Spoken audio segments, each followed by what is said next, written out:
Je ne sais pas, Cédric Gérard. Oui, Magali, allez-y, Magali Tesna.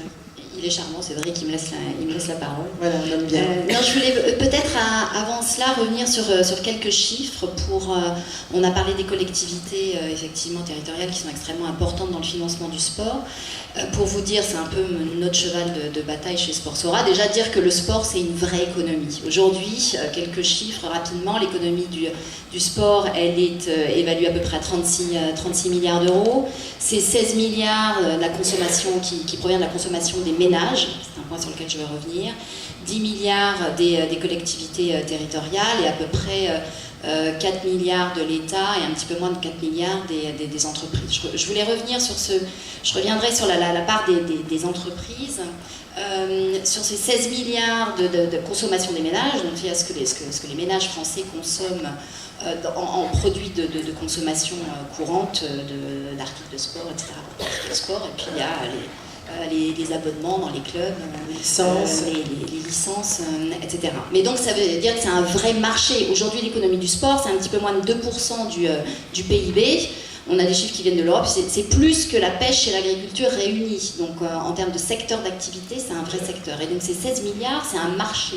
C'est-à-dire que c'est un marché, donc les femmes, on va revenir sur le sport de haut niveau, mais le sport, de toute façon, c'est un continuum, et la pratique sportive des femmes, même si elle est, bien qu'elle soit en croissance, elle est encore inférieure à la pratique sportive des hommes en France. Sur la pratique, mais est-ce que les femmes ne consomment pas plus, finalement, de produits sportifs Tout à fait, parce qu'elles sait que ce sont souvent sur les ces 16 mamans milliards, exactement, parce qu'il y a ce qui vient, la consommation des femmes pour leur propre pratique. Et puis il y a effectivement ce qu'elle a. Moi j'ai 3 enfants, c'est quand même moi qui vais acheter les baskets, les raquettes, etc. de mes enfants. C'est moi qui vais prescrire pour les achats de mon mari. Donc il y a clairement un marché, et c'est pour ça que je fais le lien avec les partenaires privés et les sponsors du sport. Il y a aussi un marché colossal auprès des femmes. Donc il y a tout intérêt, ce que vous nous dites, et prescriptrice voilà, ce que vous nous dites, c'est qu'il y a tout intérêt à séduire les femmes, à aller sur leur terrain, en leur proposant aussi du sport féminin, en leur proposant des choses qui leur parlent en tant que maman, en tant que pratiquante, tout à fait, à développer. Donc c'est un marché important et qui devrait justement attirer des marques.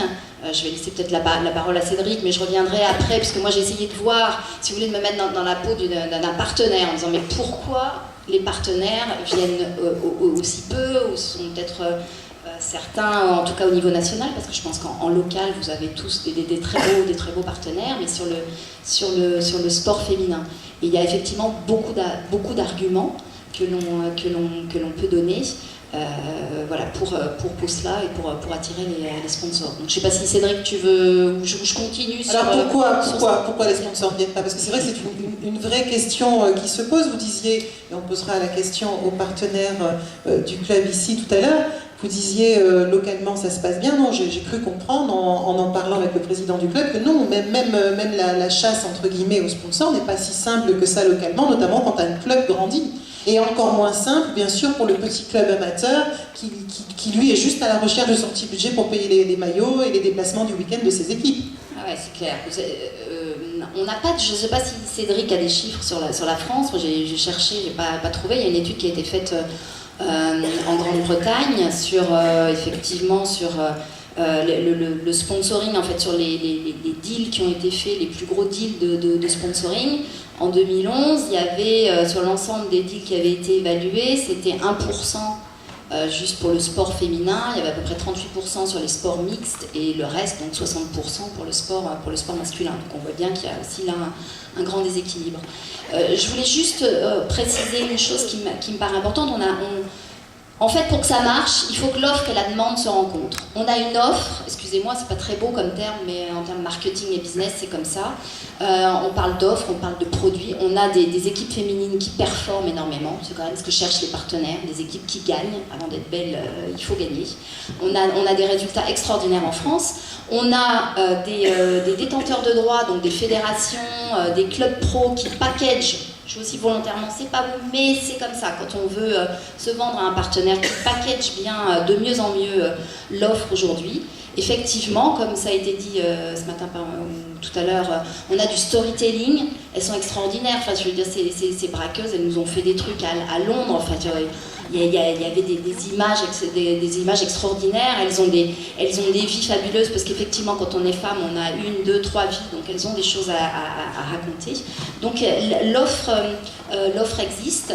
En revanche, après, qu'est-ce que demande le partenaire ? Le partenaire, qu'est-ce qu'il demande ? Effectivement, quand il vient sponsoriser un sport, il cherche de la notoriété, de la visibilité. Bon, ok, donc là, on a longuement parlé du débat de la médiatisation, parce qu'effectivement, quand un sport n'est pas suffisamment médiatisé, ben, ça pose un problème par rapport à la recherche de notoriété, puisque là, il faut de la puissance média.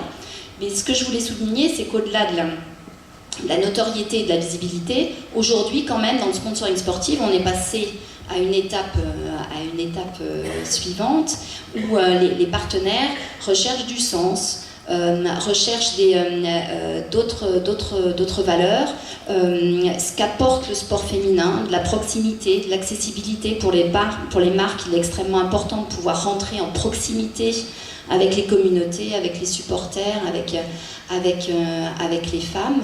Le sport féminin, où les femmes, je ne dis pas que les hommes ne puissent pas le faire, mais je pense qu'il y a peut-être plus de légitimité à aller sur des axes de responsabilité sociale d'entreprise. Aujourd'hui, il y a des grands enjeux dans les entreprises, en particulier pour nourrir les politiques de responsabilité sociale d'entreprise, sur des actions santé, intégration, éducation.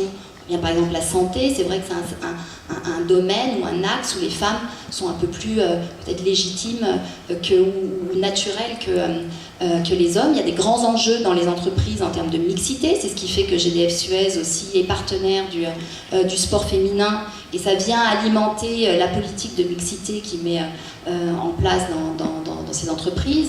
Des grands challenges pour aller recruter des talents, aller recruter des femmes dans des entreprises. C'est ce que fait par exemple la RATP avec le hand et avec les joueuses de hand. Donc on peut aller sur d'autres axes. Alors, Magali, on a bien compris qu'il y a une logique de communication qui doit faire match quelque part avec la communication interne de l'entreprise, ouais, avec aussi son implantation sur le bassin local, parce qu'il faut le dire, le sport féminin, très souvent, ça se passe, le subventionnement, ou en tout cas le soutien des partenaires privés, au niveau local. Très souvent, l'entreprise, et peut-être que Carrefour va pouvoir nous en dire un mot, a besoin qu'il y ait un lien qui se situe partout. Avant de vous donner 2 secondes la